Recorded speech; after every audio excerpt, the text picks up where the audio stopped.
Good morning বন্ধুরা, welcome back to my channel. আমি তিন্নি তোমাদের সঙ্গে আর একটা নতুন ব্লগ শেয়ার করতে চলে এসেছি।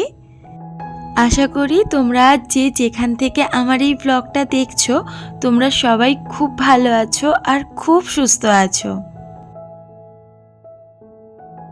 আজ সকাল 8:30 থেকে ব্লগটা শুরু করলাম। আশা করব ব্লগটা তোমাদের ভীষণ ভালো লাগবে।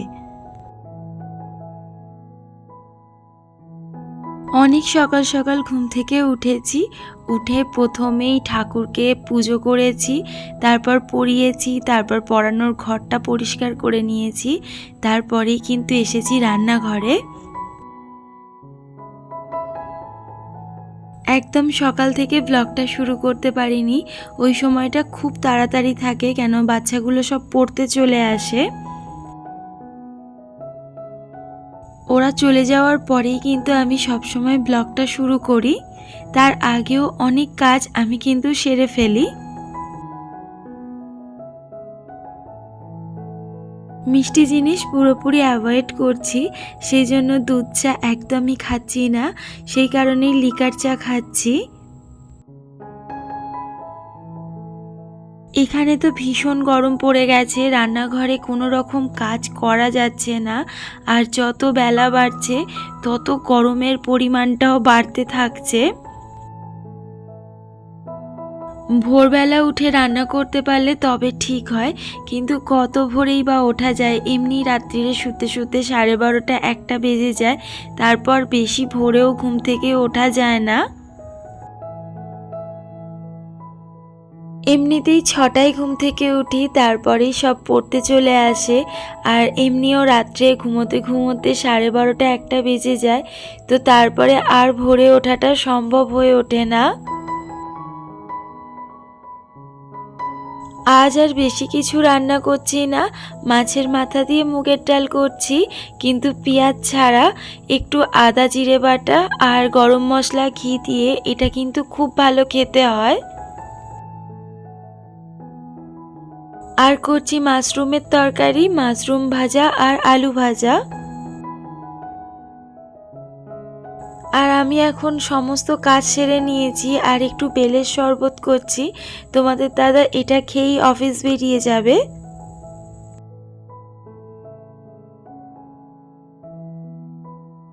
তোমাদের দাদা এই মাত্র অফিস বেরিয়ে গেল।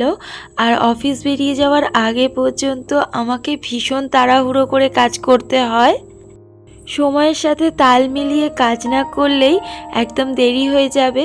আর যেহেতু অফিসের ভাত চায়, তো সেজন্য তো একটু তাড়াতাড়ি রান্নাটা করেও নিতে হয়।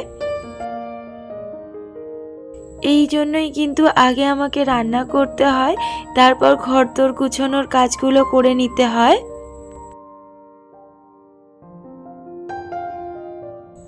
আর এখন সমস্ত কিছু ঘরের মোছামুছিগুলো করে নেব।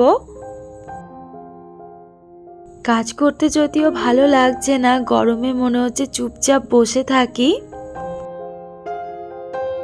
যদি চুপচাপ বসে থাকি তাহলে কাজগুলো পড়েই থাকবে আর কাজগুলো করা হবে না। আর যেহেতু আমার একা হাতে সমস্ত কাজ করতে হয়, সেই জন্য কাজটা করে নেওয়াই ভালো।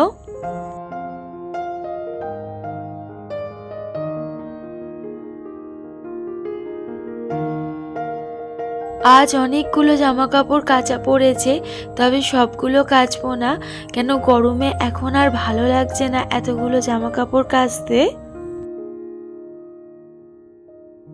জামা কাপড়গুলো বাথরুমে রেখে আবারও ঘরে চলে এসেছি।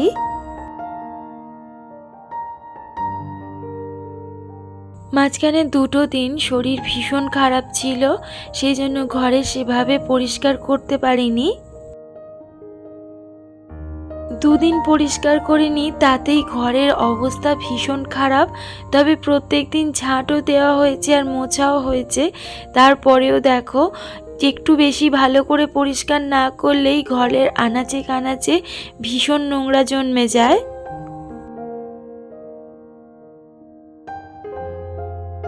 অনেক কাউকেই বলতে শুনেছি যে সারাদিনে মেয়েরা কি কাজ করে, কিন্তু সারাদিনে একটা মেয়ের কত কাজ থাকে তার কোনো হিসেবই থাকে না।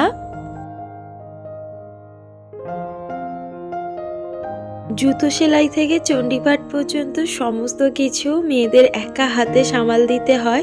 আবার যারা বাইরে সার্ভিস করে তাদের তো আরও বেশি চাপ থাকে, বাইরের কাজও থাকে, তার সঙ্গে সংসারেরও যাবতীয় কাজ থাকে।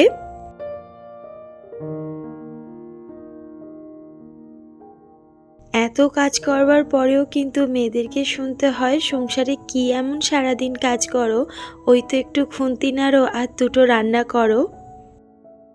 এই সমস্ত কথাগুলো শুনলে খুব খারাপও লাগে, তার সাথে গায়েও লাগে ভীষণভাবে।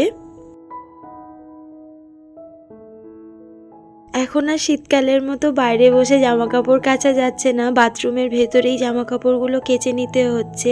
বাইরে বসে জামাকাপড় কাচলে বেশ সুন্দরভাবে জামাকাপড়গুলো কাচা যায়। বাইরে এত রোদ যে 2 মিনিটের বেশি থাকা যাচ্ছে না, বেশিক্ষণ থাকলে মাথা ঘুরে পড়ে যেতে হবে।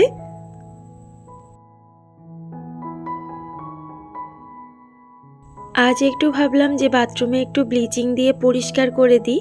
ব্লিচিংটা দিয়ে পরিষ্কার করলে একদম কোনো রকম গন্ধও থাকে না আর একদম হরহরেও হয়ে যায় না। ব্লিচিংয়ে যেমন হরকানিও কাটে, তার সাথে কিন্তু পোকামাকড় একদম আসে না। আর আমার তো পোকামাকড় দেখে ভীষণ ভয় লাগে, সেই জন্য বেশিরভাগ সময় বাথরুমে আমি ব্লিচিং সরিয়েও রাখি সাইডগুলোতে।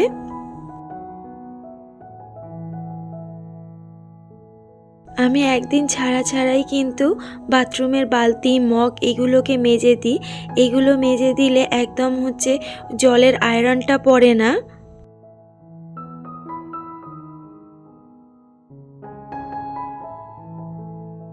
আজ স্নান সেরে খেয়ে একটুও শুইনি, বেশিরভাগ দিনই শুই না, তাহলে আর এক্সট্রা কাজগুলো করা হয় না। কয়েকটা দিন শরীরটা খারাপ ছিল বলে আমাকে এক্সট্রা কাজগুলো করতে পারছিলাম না, শরীর ভীষণ উইক ছিল।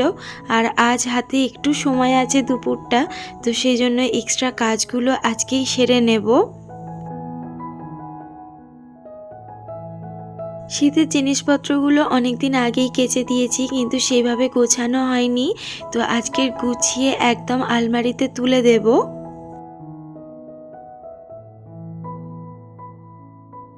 শীতের জামা কাপড়গুলোকে কিন্তু তুলে দিলে ঘরটা অনেকটা হালকা হয়ে যাবে। এই ভারী ভারী জ্যাকেট, সোয়েটারে যেন ঘরগুলোকে বোঝাই করে রেখে দিয়েছে।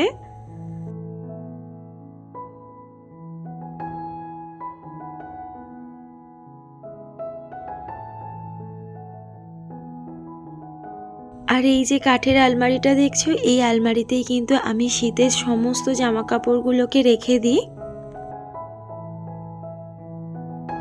এই যে আলমারিটা দেখছো কাঠের, এই আলমারিটা বহু পুরনো আলমারি। এই আলমারিটা অনেক পুরনো।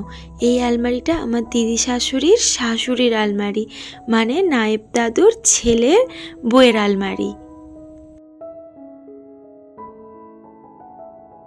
এই আলমারিটা সেরকম কেউ ব্যবহার করতো না, বাড়ির একটা কোণে পড়েই ছিল।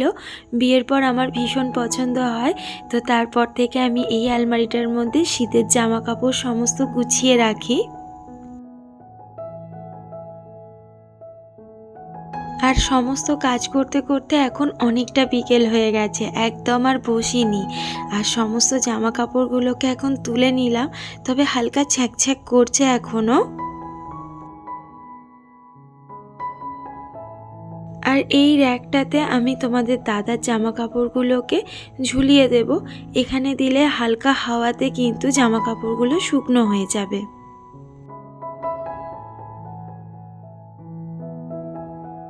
এরপর আসছে আমার গাছের জল দেওয়া।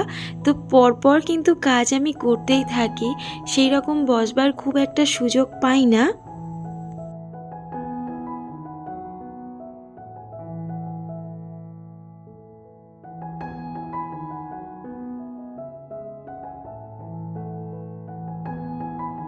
আজ একটু বাজার যাব, তার কারণ কয়েকটা জিনিসপত্র কেনার আছে। জিনিসগুলো না কিনলে রাত্রের আজকে রান্নাই করতে পারবো না।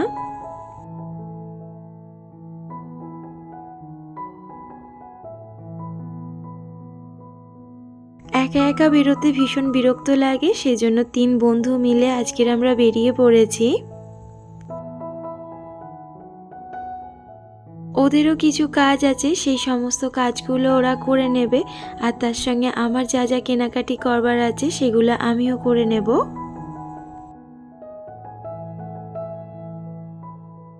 আজ আমার শুধু সবজি কিনতে হবে, কেন আজ রাতে একটু মোমো করব। আর যেহেতু এখন গরম পড়ে গেছে, সেরকম শীতকালের আনাজ নেই, সেই জন্য সেই সমস্তগুলোই কিনতে এসেছি বাজারে।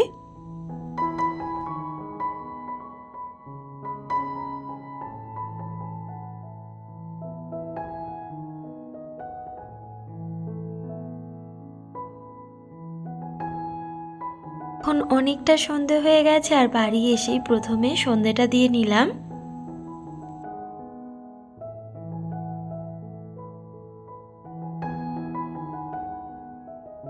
প্রত্যেক দিন সকাল সন্ধে আমি একটা করে ধূপ ঘরেও দিয়ে দিই। ঘরের পরিবেশটাও ভালো থাকে, গন্ধও থাকে, তার সঙ্গে একটা পজিটিভিটিও থাকে। সকাল থেকে একের পর এক কাজ করতে করতে আমি ক্লান্ত, সেই কারণে একটু গ্লুকোজ খেয়ে নিচ্ছি। রাতেও কিন্তু কাজ কিছু কম থাকে না, এখন রাতের রান্না করতে হবে। যাদের বড় সংসার মানে জয়েন্ট ফ্যামিলি, তাদের বেশ পালা করা থাকে যে সকালে তোমার, রাতে আমার। আর যাদের একার ফ্যামিলি, তাদের সকাল বিকেল দুই পালাই তারই থাকে, যেমন আমার। সকাল থেকে রাত পর্যন্ত সমস্ত রান্নাই আমাকে একা হাতেই করতে হয়। প্রথম দিকটা ভীষণ কষ্ট হতো, তবে এখন করে করে অভ্যেস হয়ে গেছে, খুব একটা কষ্ট হয় না। আমি ঠিক বুদ্ধি খাটিয়ে একের পর এক কাজগুলো করে নিই।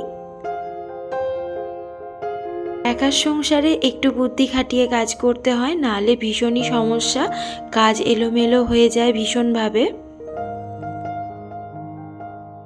তোমরা যদি মোমো রেসিপি চাও আমাকে অবশ্যই কমেন্ট করে জানিও, তোমাদের সাথে তাহলে মোমো রেসিপিটা একদিন শেয়ার করব। ব্লগগুলো কেমন লাগছে আমাকে অবশ্যই কমেন্ট করে জানিও, আর ভালো লাগলে একটা লাইক করো। তোমাদের দাদাও বাড়ি চলে এসেছে, আর কালুয়ারও রাত্রিরে ডিনার কমপ্লিট হয়ে গেছে, আর এখন আমরা ডিনার করতে বসে পড়েছি। আজ ব্লগটা এখানেই শেষ করছি। সবাইকে গুড নাইট। কাল আর একটা নতুন ব্লগ নিয়ে হাজির হয়ে যাব। সবাই খুব ভালো থেকো, খুব সুস্থ থেকো। সবাইকে টাটা।